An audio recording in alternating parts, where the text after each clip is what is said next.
Imagine करें एक ऐसी जगह को जहां सूरज की रोशनी कभी नहीं पहुंच पाती। चारों तरफ सिर्फ अंधेरा ही अंधेरा है और इतना गहरा कि देखना तो दूर की बात, सोचना भी मुश्किल हो जाए। जहां पे टेम्परेचर ऑलमोस्ट फ्रीजिंग होता है और पानी का प्रेशर इतना ज्यादा हाई कि एक इंसानी बॉडी कुछ ही सेकंड्स में क्रश हो जाए। यही है डीप सी, हमारी जमीन का सबसे पुरस्कार हिस्सा।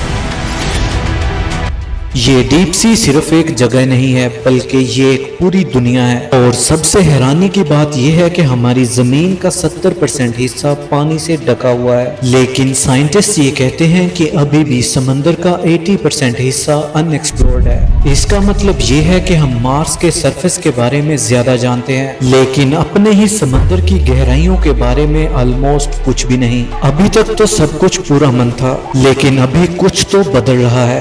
एक के बाद एक ऐसी अजीब मखलूकात समंदर की सतह पर दिखने लगी हैं, जो कि हमेशा गहराई में रहती थी, ऐसी जगह जहां तक सूरज की रोशनी नहीं पहुंच पाती। इन अजीबोगरीब मखलूकात का अचानक सरफेस पे आना लोगों को हैरान कर रहा है और डरा भी रहा है। मैक्सिको की बीच पर एक बहुत बड़ी और फिश मिली और ये मछली आमतौर पर समंदर की गहराई में 1000 फुट की गहराई में रहती है। लोगों ने जब इसे पानी में धकेला तो ये दोबारा वापस से किनारे पर आ गई, बार बार, जैसा कि अंदर कुछ ऐसा हो जिससे वो दोबारा पानी में वापस नहीं जाना चाहती। फिर इंडिया के केरला में अचानक हजारों मछलियां समंदर के किनारे पर आ गईं। ऑस्ट्रेलिया में 150 से भी ज्यादा किलर व्हेल्स किनारे पर फंसी हुई पाई गईं और कई तो उनमें से मारी जा चुकी थी। ऐसे ही और कई एग्जाम्पल्स हैं, लेकिन इन सब का एक पैटर्न है। जब भी ऐसे डीप सी क्रिएचर सरफेस पे आए हैं तो उसके कुछ ही टाइम बाद दुनिया में कोई बड़ी नेचुरल डिजास्टर आई है, जैसे अर्थक्वेक या सुनामी। जापान की पुरानी कहानियों में कहा जाता है कि जब समुद्र का देवता नाराज होता है तो वो इन नायाब मखलूकात को सतह पर भेजता है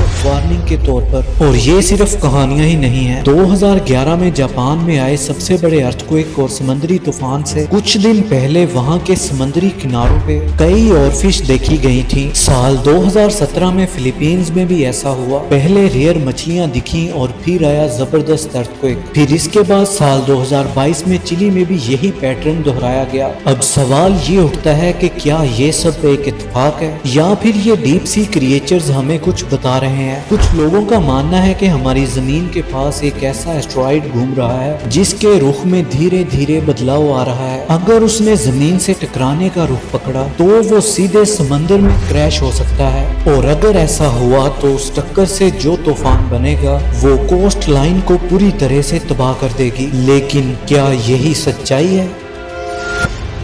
जब भी हम समुद्र के बारे में सोचते हैं तो हमें एक नीला सरफेस दिखाई देता है, लेकिन उस सरफेस के नीचे छुपी है एक लेयर्ड दुनिया, एक ऐसा स्ट्रक्चर जो कि दिखता तो नहीं लेकिन उसके हर एक लेवल पर कुछ न कुछ सीक्रेट्स जरूर छुपे हैं। हमारे समंदर को जनरली 5 मेजर जोन्स में डिवाइड किया गया है, जिसमें सबसे ऊपर होता है सनलाइट जोन। इसे एपीप्लेजिक जोन भी कहते हैं। यहीं पर आपको दिखती हैं वो चमकीली मछलियां, फोटोसिंथेसिस और डॉल्फिन जैसे क्रिएचर्स। यहाँ तक सूरज की रोशनी पहुँच पाती है, इसलिए यहाँ पर फोटोसिंथेसिस भी होती है। लेकिन जैसे ही आप नीचे जाते हैं तो आप पहुँचते हैं ट्विलाइट जोन में, या फिर कहें मेसोप्लेजिक जोन में। यहाँ पे लाइट बहुत ही ज्यादा फेड होती है, ऑलमोस्ट डिम ट्विलाइट जैसा इन्वायरमेंट। यहाँ का टेम्परेचर डाउन होने लगता है और यहाँ की मछलियाँ थोड़ी अजीब दिखने लगती हैं, जैसे कि लंबी लेंथ, बड़ी आंखें और बॉडी का अनयूजुअल शेप। उसके बाद आता है मिडनाइट जोन यानी बैथीप्लेजिक जोन। यहाँ पर डार्कनेस परमानेंट है, पूरी तरह से काला अंधेरा, एकदम जीरो लाइट। यहाँ पर मिलने वाली मखलूकात बायोलुमिनेसेंट होती हैं, यानी कि वो खुद से लाइट प्रोड्यूस कर सकते हैं, जैसा कि एंगलर फिश, वो क्रीपी लुकिंग मछली जिसके माथे पर ग्लोइंग एंटीना जैसे लटका होता है, जिसका इस्तेमाल वो अपने शिकार को अट्रैक्ट करने के लिए करती है। इसके बाद आता है एबिसल जोन, और ये तो इतनी ज्यादा गहराई में है कि यहाँ का टेम्परेचर फ्रीजिंग के आसपास रहता है। यहाँ का प्रेशर इतना ज्यादा हाई होता है कि सबमरीन जैसी मशीनरीज भी मुश्किल से काम कर पाती हैं। और सबसे नीचे है हडल जोन। यहाँ पे वो गहराई है जहाँ पे ट्रेंचेस होती हैं, जैसे कि मैरियाना ट्रेंच। ये दुनिया की सबसे गहरी जगह है। यहाँ का प्रेशर इतना ज्यादा इंटेंस है कि किसी भी इंसान का जिस्म पल भर में चूर चूर हो सकता है। सोचिए ऐसे इन्वायरमेंट में रहने वाली मखलूकात जो लाखों सालों से इतनी हार्श कंडीशन में रहने के लिए इवॉल्व हुए हैं, वो मखलूकात अब समंदर की सतह सतह पर आ रहे हैं और ये कितनी अनयूजुअल बात है। गहरे समुद्र में पाई जाने वाली मखलूकात किसी एलियन स्पीशीज की तरह लगते हैं, जैसे angler fish, vampire squid, barrel eye fish और कल्पर ईल जैसे। ये मखलूकात दिखने में इतनी ज्यादा अजीब होती हैं कि कोई भी पहली बार देखकर शॉक रह जाए। कुछ की बॉडी तो इतनी ज्यादा पतली होती है कि वो गहराई में हाई प्रेशर को टॉलरेट कर सकें, और कुछ तो इतने स्लो मूविंग होते हैं कि उनके मोशन को डिटेक्ट कर पाना नामुमकिन है, और कुछ तो इतने ज्यादा रेयर हैं कि उन्हें आज तक सिर्फ 2 से 3 बार ही देखा गया है। इन क्रिएचर्स के पास इवोल्व करने के अलग अलग तरीके हैं, जैसे अंधेरे पानी में अपने आप को गायब कर लेना, ग्लोइंग ऑर्गन्स की वजह से अपने शिकार को अट्रैक्ट करना, और इनकी मेटाबॉलिज्म इतनी ज्यादा स्लो होती है कि वो अपनी एनर्जी को बिना खाए कई दिनों तक स्टोर कर सकते हैं। अब अगर ऐसे माहौल में रहने के बावजूद ये मखलूकात सतह पर आने को मजबूर हो रहे हैं, तो इसका मतलब ये है कि या तो उनका डीप हैबिटेट डिस्टर्ब हो चुका है, या तो फिर वहाँ पे कोई बहुत बड़ा बदलाव हो रहा है, और शायद यही बदलाव इंसानों के लिए भी एक खतरे की घंटी है।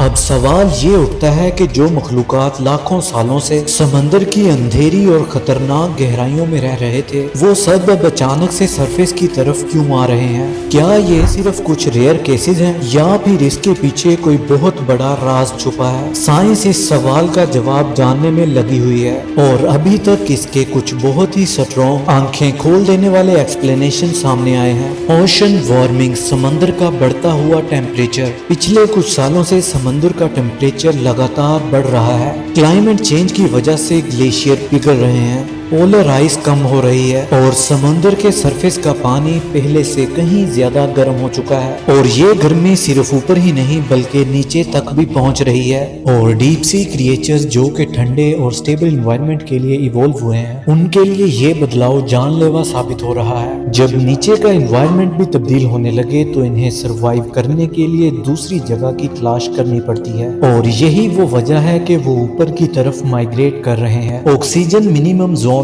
और समुद्र में घुटन। समुद्र में कई जगहों पर ऑक्सीजन लेवल इतना ज्यादा लो हो चुका है कि वहां मखलूकात का सरवाइव करना मुश्किल हो गया है। इनको ऑक्सीजन मिनिमम जोन कहा जाता है। साइंटिस्ट बताते हैं कि ग्लोबल वार्मिंग की वजह से समुद्र की सर्कुलेशन पैटर्न बदल रही है, जिसकी वजह से समुद्र की गहराई में ऑक्सीजन रिचार्ज नहीं हो पा रही। अब सोचिए कि अगर कोई मखलूक हजारों मीटर नीचे रह रही है और अचानक वहां पे सांस लेने के लिए ऑक्सीजन ही न बचे, तो वो कहाँ जाएगा? ऐसी सिचुएशन में उनके पास एक ही ऑप्शन बचती है, और वो है समुद्र में ऊपर की तरफ आना, चाहे वहाँ की कंडीशंस उनके लिए अजीब और हॉस्टाइल क्यों ना हो। पोल्यूशन, इंसानों की लापरवाही का असर। हर साल लाखों टन प्लास्टिक और टॉक्सिक केमिकल समुद्र में फेंके जाते हैं। ये सिर्फ सतह पर ही नहीं रहते, बल्कि ये लहरों की वजह से डीप सी जोन में पहुंच जाते हैं। इन केमिकल से ना सिर्फ वाटर क्वालिटी खराब होती है, बल्कि कई बार डायरेक्टली ये मखलूकात को तकलीफ पहुंचाते हैं। उनकी फीडिंग और रिप्रोडक्ट पैटर्न्स डिस्टर्ब हो जाते हैं।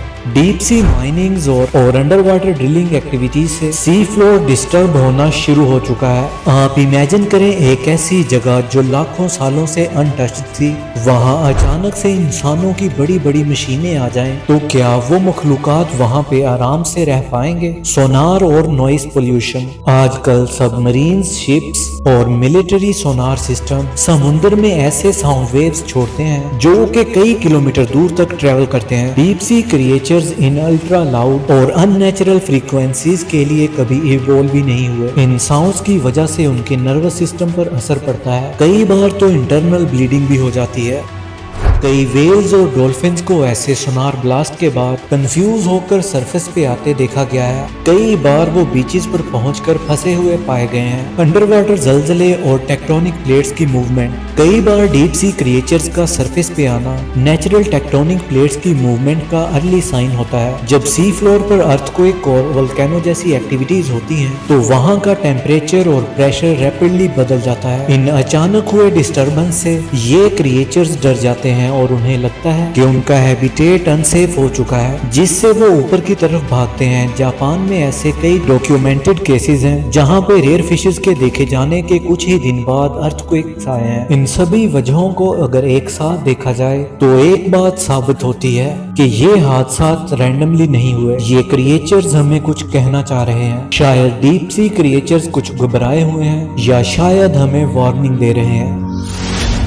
जब बार बार ऐसा होने लगे कि समंदर की गहराइयों से अजीब मखलूकात सतह पर आने लगे, तो ये सोचने वाली बात है कि क्या ये सिर्फ बायोलॉजिकल रिएक्शन है या फिर नेचर आने वाले किसी बड़े डिजास्टर से अलर्ट कर रही है। माजी में देखें तो कई बार ऐसा हुआ है जब रियल क्रिएचर्स के देखे जाने के बाद खतरनाक कुदरती हादसा पेश आए हैं। जापान की पुरानी कहानियों में और फिश को messenger from the sea god place कहा जाता है। उनका मानना है कि अगर ये मछली सतह पर आती है तो वो किसी बड़ी मुसीबत से वार्न करती है। साल 2010 और 11 में जापान के समुद्री किनारों पे लगभग 20 और फिश देखे गए थे और फिर आया एक ऐसा जलजला और बाढ़ जिसने हजारों लोगों की जानें ले ली। और ये सिर्फ एक बार नहीं हुआ। 2017 में फिलीपींस में डीप सी क्रिएचर्स देखे जाने के बाद एक बहुत बड़ा जलजला आया। फिर 2022 में चिली में भी ऐसा ही पैटर्न देखा गया। कुछ साइंटिस्ट इस कहानी को सीरियस ले रहे हैं क्योंकि उनके मुताबिक डीप सी क्रिएचर्स में ऐसी बायोलॉजिकल सेंसिटिविटीज होती हैं जो कि टेक्टोनिक प्लेट्स मूवमेंट और अंडर वाटर प्रेशर को चेंज करते हुए महसूस कर सकती हैं, वो भी इंसानों से बहुत पहले। इसका मतलब है कि जब हमारी जमीन की टेक्टोनिक प्लेट्स शिफ्ट होने लगती हैं या फिर समुद्र में अनयूजुअल वाइब्रेशन होती हैं तो ये क्रिएचर्स घबरा जाते हैं और ऊपर की तरफ माइग्रेट करने लगते हैं। हमारे पास जलजले को प्रेडिक्ट करने के लिए कोई बेटर टूल्स नहीं है, लेकिन अगर डीप सी क्रिएचर्स अपना बिहेवियर चेंज कर रहे हैं तो क्या हम उन क्रिएचर्स को नेचुरल वार्निंग सिस्टम मान सकते हैं? कुछ रिसर्चर्स का ये भी मानना है कि हमारी जमीन का मैग्नेटिक फील्ड सिस्टम डिस्टर्ब हो रहा है और इसका असर समंदर में मौजूद क्रिएचर के नेविगेशन पर पड़ता है। जैसे कि वेल्स और टर्टल्स मैग्नेटिक सिग्नल से अपना सफर तय करते हैं, लेकिन अगर ये सिग्नल अनस्टेबल हो तो वो भटक सकते हैं और सरफेस पे आ सकते हैं। इसी तरह कुछ साइंटिस्ट्स का कहना है कॉस्मिक इवेंट्स जैसे solar storm, gamma ray burst समुद्र की गहराई में प्रेशर और टेम्परेचर पर इनडायरेक्ट असर डाल सकते हैं। ये सुनने में अजीब लग सकता है, लेकिन यूनिवर्स इंटरकनेक्टेड है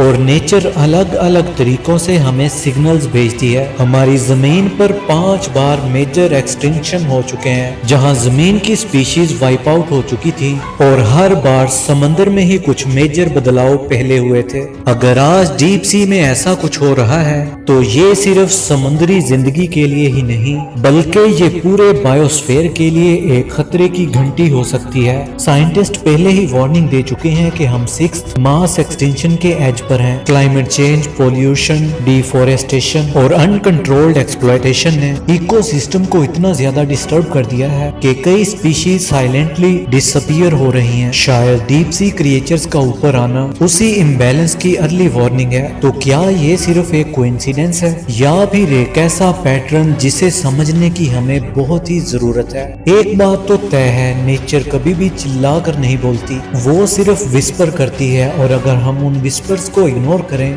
तो फिर आने वाला तूफान हमें सुनने का मौका भी नहीं देगा। हम इंसानों ने जरूरत के नाम पे जमीन के हर हिस्से को एक्सप्लॉइट किया, जमीन, हवा, जंगल और अब समंदर भी। अब जब नेचर हमसे सवाल पूछ रही है हमें जवाब भी देना पड़ेगा। शायद हमें बार बार ये रिमाइंड करने की जरूरत है कि हम इस जमीन के मालिक नहीं बल्कि इसका एक छोटा सा हिस्सा है। और डीप सी क्रिएचर सिर्फ क्रिएचर्स ही नहीं बल्कि नेचर की ओल्डेस्ट वार्निंग सिस्टम है, साइलेंट लेकिन पावरफुल। अब वक्त है कि हम इस साइलेंस को सुने। अगर हम अभी भी नहीं संभलते तो शायद आगे चलकर हमें वो भी सुनने को ना मिले, ना समुंदर की लहरें, ना परिंदों की चहचहाहट, ना जिंदगी की आवाज। तो चलिए इस वीडियो को यहीं पर खत्म नहीं करते बल्कि एक नई शुरुआत करते हैं, एक बदलाव की शुरुआत। उम्मीद करता हूँ कि आपको आज की वीडियो इन्फॉर्मेटिव लगी होगी। इसी के साथ मुझे दीजिए इजाजत। Good bye.